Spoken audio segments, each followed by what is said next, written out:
Assalamualaikum warahmatullahi wabarakatuh. Halo teman-teman pejuang PTN, kembali lagi di channel Bimbel SKY. Untuk video pembahasan kali ini, kakak akan membahas soal yang berkaitan dengan energi mekaniknya. Berikut ini adalah soalnya. Sebuah silinder berjalur rasa M dan berjari-jari R mengelilingi pada bidang horizontal tanpa slip. Kemudian bidang horizontal tersebut bersambung dengan dasar bidang miring dengan sudut kemiringan alfa. Ketika silinder mulai naik ke atas bidang miring, kecepatan awalnya V0. Asumsikan gerak silinder menaiki bidang miring tanpa slip. Jarak terjauh yang ditempuh oleh bidang miring adalah berapa? Sekarang kita gambarkan dulu. Tugas kita adalah situasi gambar gimana ya.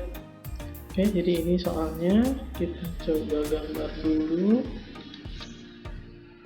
Nah, seperti kali ya.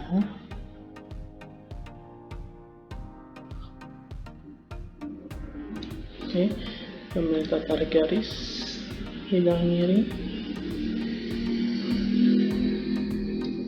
Nah, kemudian bolanya warna merah. Menggelinding tanpa slip ya. Oke, kemudian kita taruh di sini. Jadi bola itu pertama dari sini, kemudian di titik pada saat dia mau naik ke atas ya. Kemudian pada saat dia berada di atas pada ketinggian tertentu ya. Ketinggian tertentu di sini kita tarik garis ya. Ini adalah S-nya, kemudian ini adalah H-nya.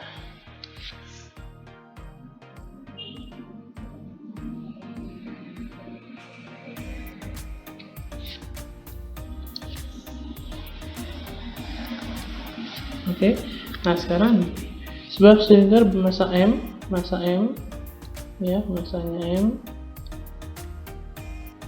Nah, kemudian mengelilingi pada suatu bidang horizontal tanpa strip, berarti dia mengeliling, berputar gitu ya. Sampai sini dia berputar juga ya, sampai sini dia diam. Logikanya gitu ya, sambung dan miring naik ke atas sampai dia jarak terjauh yang ditanya ya pada miring. Oke. Nah, berarti pertama konsep, karena kita bahas tentang konsep energi, ini adalah konsep energi di mana kita tahu bahwa besar energi mekanik di titik manapun dia nilainya selalu sama. Ini adalah posisi yang pertama, ini posisi yang kedua, ini posisi yang ketiga. Jadi artinya adalah EM1 sama dengan EM2 sama dengan EM3 ya. EM1 energi mekanik pada pertama dan kedua dan yang ketiga ya. Nah, sekarang kita fokuskan kalau yang 1 sama 2 udah sama, nggak ada yang perlu diubah diganti. Nah, ketika silinder mulai naik ke atas ya, ketika silinder ini sudutnya alfa ya. Nah, ketika silinder sudah mulai naik ke atas dengan kita kecepatan awalnya 0. Nah, itu kuncinya ya. Ketika silinder mulai naik ke atas, kecepatan awalnya adalah V0. Jadi sudah ada V0 di sini ya. Sudah ada V0 ya. Oke, berarti kita fokusnya adalah untuk yang perbandingan besar energi mekanik 2 dengan energi mekanik yang ketiga ya. Itu adalah besarnya EM1. EM-nya itu berarti adalah EP ditambah EK2. Tapi ingat di sini benda itu nggak hanya bergerak tapi juga menggelinding. Berarti nanti di sini ada yang namanya energi kinetik rotasi.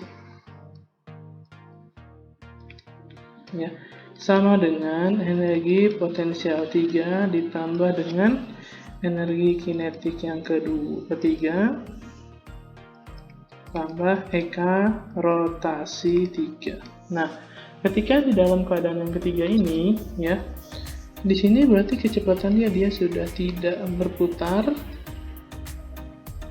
ketika sudah sampai titik tertinggi, dan ini V-nya 0 dalam keadaan dia ya. Nah, untuk yang di sini dia H-nya justru malah 0 ya. Sehingga nanti tinggal apa? Tinggal EK2. Kesimpulannya adalah bahwa energi kinetik yang kedua ditambah energi kinetik rotasi ya, rotasi yang kedua, posisi kedua maksudnya sama dengan energi potensial di titik yang ketiga. Nah sekarang energi kinetik rotasi itu rumusnya apa aja? Kalau EK itu setengah mv kuadrat, ya. Kalau energi kinetik rotasi tinggal diganti masanya jadi inersia, kecepatan biasanya jadi kecepatan sudut, ya. Kecepatan sudut hubungannya adalah V dibagi dengan jari sendiri. Nah sekarang kita lihat dulu, di sini bolanya jangan harus kamu ingat bahwa di sini adalah bolanya silinder pejal. Nah kalau misalkan silinder pejal, berarti inersianya itu adalah berapa? Silinder pejal. Kalau misalkan inersia silinder pejal itu adalah setengah mr kuadrat, ya, setengah mr kuadrat, seperti itu, ya, inersia silinder pejal. Jadi walaupun di soal nggak dikasih tahu, tapi kamu harus tahu bahwa ini adalah setengah mr kuadrat, ya. Oke, kita masukin ke dalam rumus persamaannya sekarang, ya. Setengah mv kuadrat ya, sekarang udah tua, ditambah setengah energi rotasi adalah setengah inersia kali omega kuadrat. Karena yang tanya adalah V-nya, berarti omeganya kuadrat boleh kita tulis dulu, ya, sama dengan mgh, ya. Berarti nanti sini setengah mv kuadrat ditambah setengah, nah inersinya ganti jadi setengah mr kuadrat, kemudian omeganya diganti dengan V per R dikuadratkan sama dengan mgh, gitu ya. Berarti nanti di sini setengah mv kuadrat ditambah 1/4 mr kuadrat dikali V kuadrat per R kuadrat, ya, sama dengan mgh. Jadi R kuadratnya ini bisa kita hilangkan, ya. Berarti 1/4 ditambah setengah, ya. Oke, berarti nanti di sini berapa besarnya, berarti tinggal kita pindah ruas dulu, ya. Berarti setengah mv kuadrat ditambah 1/4 mv kuadrat sama dengan mgh, ya. Nah di sini 1/4 tambah setengah 4 mv kuadrat sama dengan m kali g dikali h. Masanya boleh kita coret, ya, karena di sini bendanya sama, ya, yaitu silinder pejal. Masanya coret, g-nya pindah, sehingga kita dapat besarnya tinggi atau tinggi h-nya, nilai h-nya, ya. Berarti 3v kuadrat per 4g. Itu adalah h yang kita cari, ya. Nah pertanyaannya adalah berapa jarak terjauh metanya S. Nah baru yang terakhir itu pakai bantuan namanya prinsip segitiga, ya, pakai bantuan segitiga. Di sini nilai daripada sin alfa itu adalah apa? H per S, ya, H per S. Berarti nanti di sini S-nya pindah, berarti S sama dengan H per sin alfa. Nah berarti nanti di sini H-nya berapa? H-nya masukin dari sini, ya, sehingga nanti di sini kalau H-nya sudah dimasukin, kita sudah dapat H-nya adalah ini. Nah, masukin ke sini, sehingga nanti di sini S-nya adalah 3V kuadrat per 4G sin theta. Sin alfa, ya, tanda tadi sin alfa. Nah, itu adalah S-nya. Jadi yang tanya jarak yang terjauh berarti apa? 3V kuadrat per 3G sin 4G sin theta, ya. 3V. Nah, V-nya ganti V0, ya. Nah, di sini ganti S-nya sama dengan 3V0 kuadrat, ya, karena V-nya V0 diganti dengan 4 dikali G dikali sin alfa, ya, karena kan ditanya adalah sudut alfa, ya. Oke, jadi di sini jawabannya adalah yang C, ya. 3V0 kuadrat, kita catat, ya, C. 3V0 kuadrat per 4G sin theta. Itu adalah jarak terjauh suatu benda menggelinding tanpa slip. Oke, itulah pembahasan untuk kali ini. Soal ini mudah-mudahan bisa kalian pahami, kalian pelajari lagi sehingga lebih mantap lagi untuk materi-materi yang berkaitan dengan energi. Oke, jangan lupa klik like and subscribe, ya, video ini. Jangan lupa supaya video ini semakin berkembang dan memberikan banyak manfaat. Terima kasih dari kakak.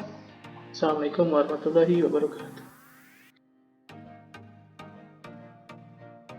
Bismillahirrahmanirrahim. Assalamualaikum warahmatullahi wabarakatuh.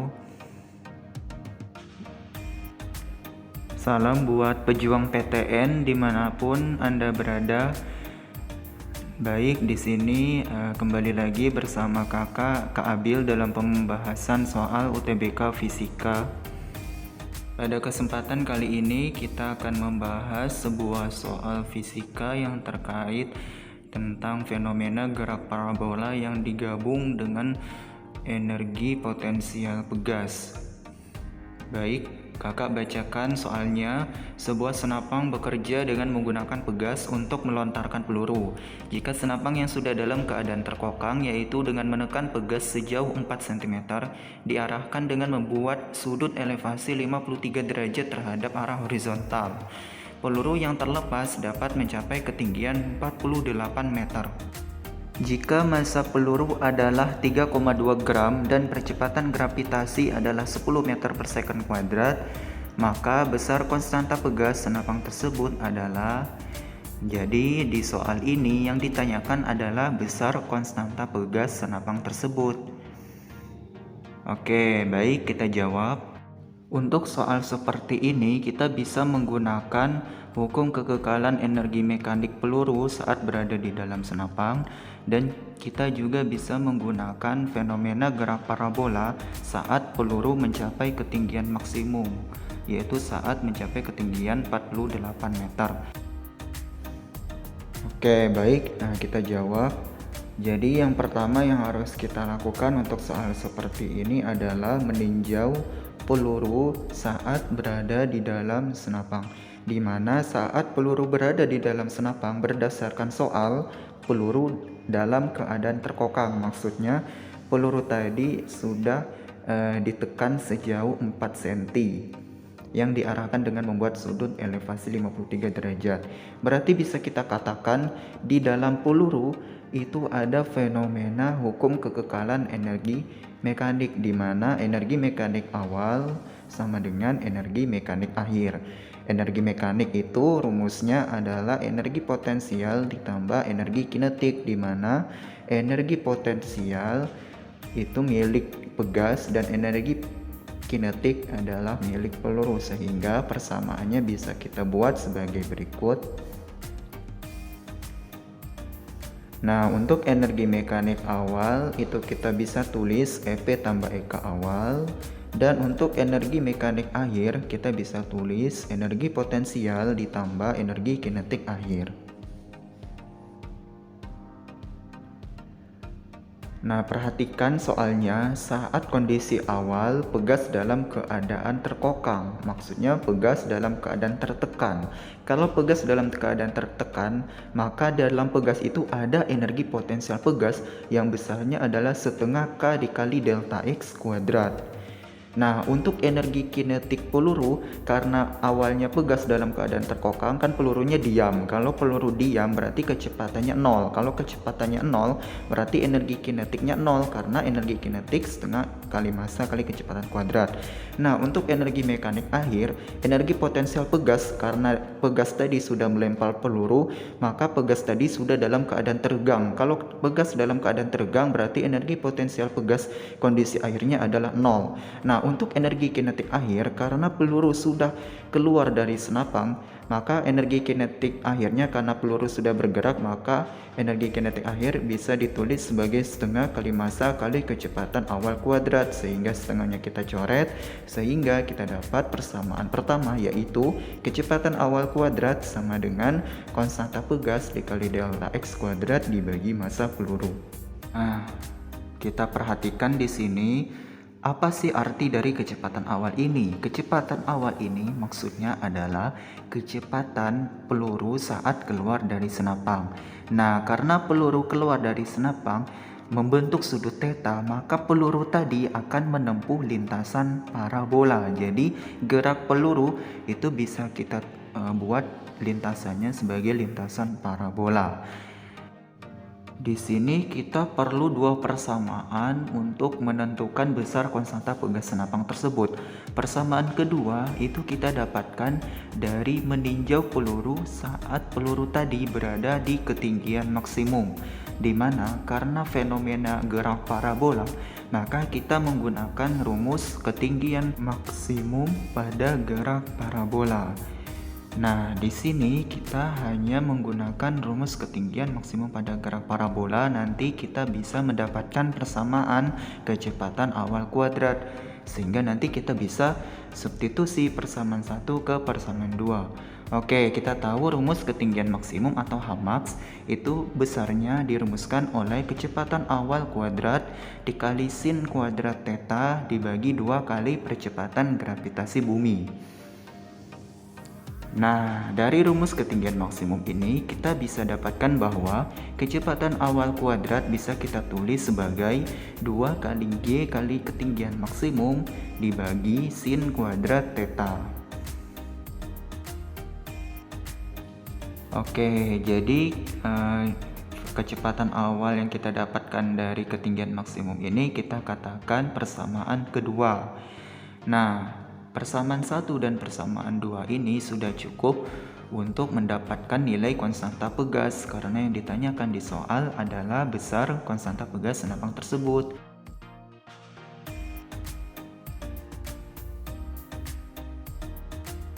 Untuk selanjutnya kita bisa menyamakan persamaan 1 dan persamaan kedua karena sama-sama rumus yang menyatakan kecepatan awal kuadrat.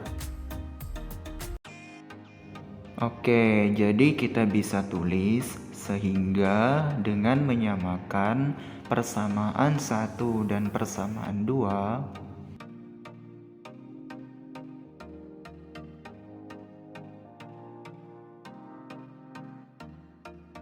tulis aja K dikali delta X kuadrat dibagi massa sama dengan 2 kali percepatan gravitasi bumi dikali ketinggian maksimum dibagi sin kuadrat theta.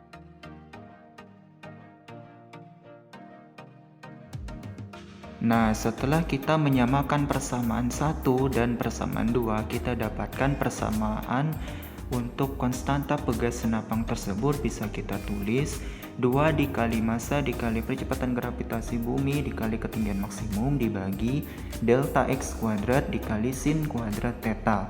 Nah, ini adalah rumus untuk menentukan konstanta pegas senapang tersebut. Sehingga karena besaran-besarannya udah ada di soal, kita tinggal masukin besaran-besarannya, yaitu 2 dikali massanya 3,2 kali 10 pangkat min 3 kg dikali percepatan gravitasi bumi yaitu 10 dikali ketinggian maksimum 48 meter dibagi delta X kuadrat sin kuadrat theta, di mana delta X nya adalah 0,04 meter. Untuk sinus theta, nah sudut elevasi atau theta besarnya 53 derajat, sehingga sin 53 itu besarnya adalah 0,8.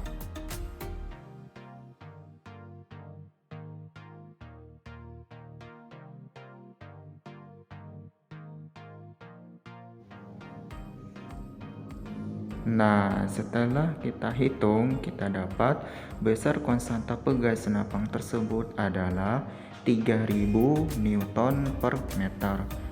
Jadi, jawaban yang tepat untuk soal ini adalah yang D, 3000 Newton per meter. Baik, terima kasih kepada teman-teman yang sudah menonton video ini. Semoga ilmu yang kakak sampaikan bermanfaat. Baik, kakak tutup. Wabillahi taufiq wal hidayah. Wassalamualaikum warahmatullahi wabarakatuh. Semangat teman-teman semua. Salam buat pejuang PTN. Hai, jika kamu merasa video ini bermanfaat, jangan lupa subscribe, like, dan nyalakan lonceng notifikasi untuk update soal, materi, dan cerita pendidikan lainnya. Cek description box di bawah ini untuk informasi update seputar Bimbel SG. Sampai bertemu di video selanjutnya, sobat!